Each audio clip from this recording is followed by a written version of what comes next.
Hei, Siim siin, räägime teile arvude nimedest.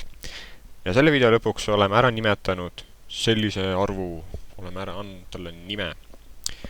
Et huvitav asi arvude nimede puhul on see, et arvude nimed koosnevad tegelikult üksikutest numbritest. Et siin on nagu 1 ja 2, 0 ja 1 ja 2 ja nii edasi, võtame kõik numbrid, kõik 10 numbrit, mis meil on, üles leida. Ja teine huvitav asi on see, et võrreldes nüüd inimestega, et kui sa tead, et sul on, tõenäoliselt on mitu Kasparit on sõber või mitu Eerikut on sõber või et ühesõnaga päris paljudel inimestel on sama nimi. Osadel on isegi sama perekonnanimi ja eesnimi. Aga numbrite puhul seda probleemi ei ole, ehk siis igal numbril on täpselt ainult unikaalne nimi. Neil ei ole niimoodi, et kaks numbrit ei ole kunagi sama numbriga, sama nimega. Et no ma võin näiteks tuua näiteks 83, et see on 83. Ja kui me võtame nüüd peaaegu samasuguse numbri, võtame 83 ja paneme 0 lõppu, siis see enam ei ole 83-0, vaid see on, see on kui 0 oleks perekonnanimi, vaid see on 830. Ehk see on 83, 830. Et ei ole sama nimi.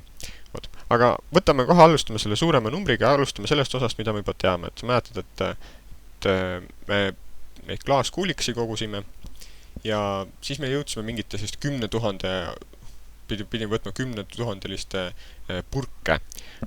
Ja 10 000 koht on siin. Ehk siis praegu unusta ära kõik see, mis siinpool on. Et võtame selle esialgu selle esimese otsa siin, lihtsama otsa siis kätte, mida me juba oleme vaadelnud. Nii.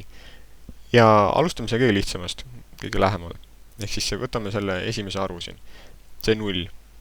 Siia võib ka ükskõik numbri panna, aga seda kohta seal nimetatakse ühelisteks. Üheliste kohaks. Ühelised. Nii. Marts on sulle selge, Marts siin pidama ei jää.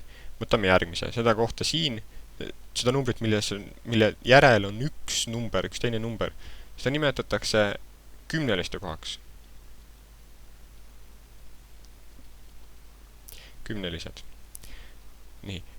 Ja siin tegelikult see päris tõsi ei ole, sest et kui meil tuleb siin komaga numbrid, siis on komaga arvud, siis on siin numbri kohti rohkem, aga praegu komad las jäävad sinna paika ja me võtame läbi need positiivsed, vaid naturaalarvud.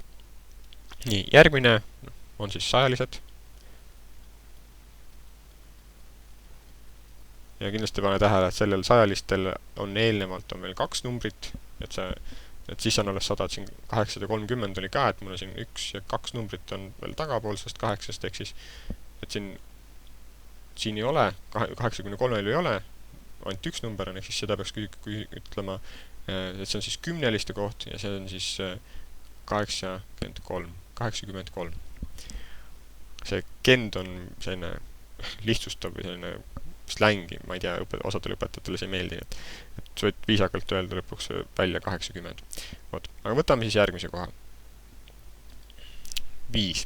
Seda nimetatakse, võtame selle ainult selle ja unustame need muud numbrid ära, et siis oleks meil 5000. Nimetaksime seda niimoodi. Ja see on siis kusjuures siin on, pane tähele, sarnasus ühelistega. Ühe tuhandelised.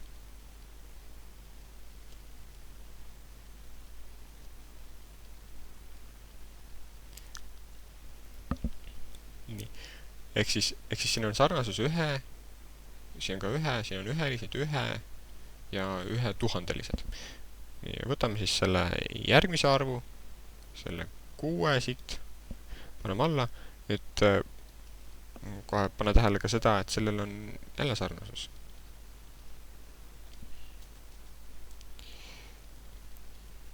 See on 10 000-lised.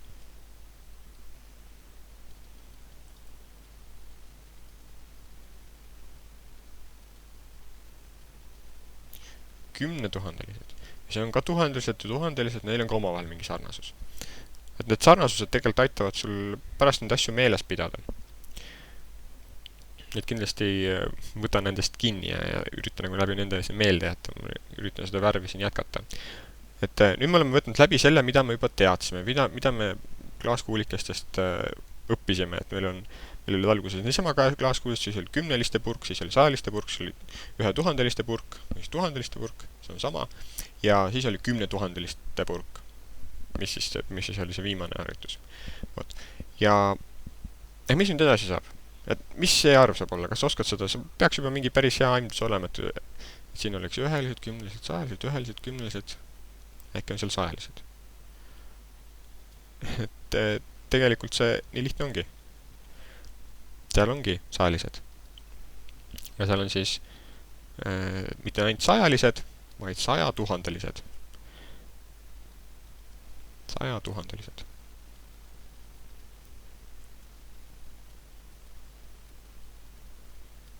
Ja see muster läheb edasi, et on ühelised, kümnelised, sajalised, ühelised, kümnelised, sajalised. Ühesõnaga, siis me võime juba siin olla päris kavalad ja kirjutada siia, et see on ühelised, ühe midagi, siin on nagu tuhandes, aga tuhandetelt lõpevad ära, et siin, matemaatikaõpetajad kutsuvad neid klassideks, ma mainin ära, aga mina nimetan lihtsalt gruppideks, et see on kas klassid, see on ühtede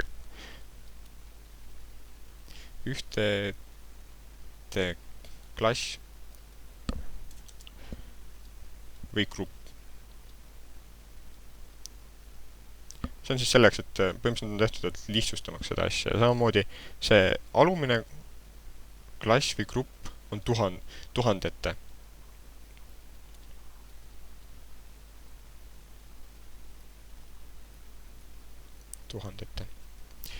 Nii.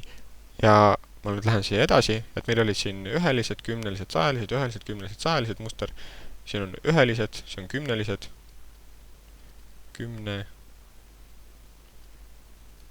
midagi ja siis sajalised, saja midagi. Ja ma ütlen nüüd sulle ette selle osa, sest sa tõenäoliselt, et kui sa tead, siis on väga hea, sa oled juba päris agar matemaatikas, aga seda kohta nimetatakse miljonilisteks. Ehk siis 1 miljonilised. Ja ma ei hakka siin igal ühel eraldi kirjutama, et kuna nad kõik on miljonilised, siis ma kirjutan siia ühe korra.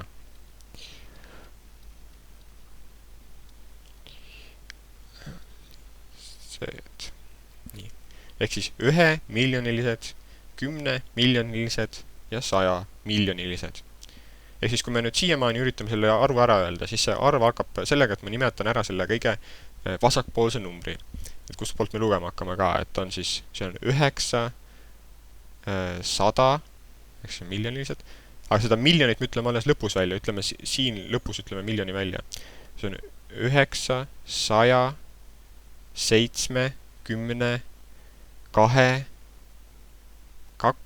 ehk siis 972 miljonit. Ehk me ütlesime tegelikult sisuliselt selle sama numbri ära, selle sajaliste numbri. Ehk siis 972 ja siin ütlesime miljonit. Miljonit. Siin see miljon tuleb siia. Võtame edasi. Siin tuhalised. Siin on siis, ütleme kõigepealt selle numbri ära lihtsalt, mis ta üheliste juures on. Ehk siis 165. Siia nüüd tuleb see 1000. See võibki öelda siis 165 000. 1000 tuleb siia lõppu, ma panin siia punkti, sa tead, kuhu seda öelda. Ja 840. Ja siin ühelistel ei ole mingit asja, mida ei taha lisada. Ehk siis sa pead lisama selle, ütled ära sajalise numbri, ütleme sajalise, kümnelise, ühelise, sajalise, kümnelise, ühelise, siis siin nende vahele ütled kõigepealt ära miljoni, et 972 miljonit, 100 või 165 000 840.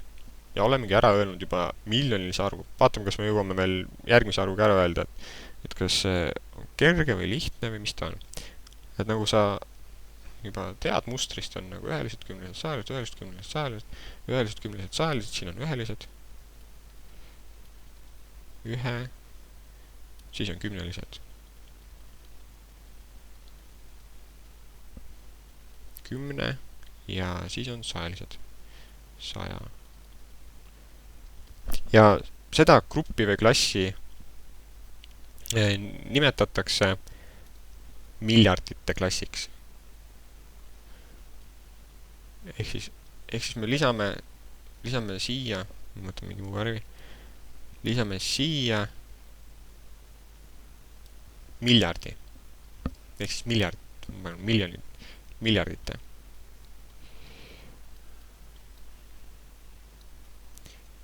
Miljardite, nii. Ehk siis me ütleme jälle samamoodi selle numbri, ütleme miljardit, ehk siis 354 miljardit 900, ja nüüd ütleme selle eelmise numbri, ütleme 972 miljonit 165 840. Proovi siin nüüd järgi öelda, vaatame, kas sa saad hakkama. Võid kellelegi sõbrale proovida ka öelda, siis ta saab kontrollida. Aga ei olegi nii raske ju. Number on küll hirmuäratav, aga näed, tuleb välja või?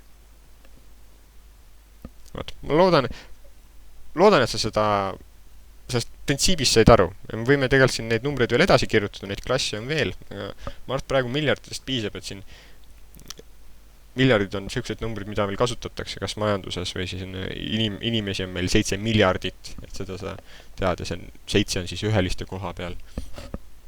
Ja sa võid proovida veel mingeid väga suuri arve kirjutada ja ise neid siis välja öelda, kas emale, isale või siis sõbrale. Ja ole tubli!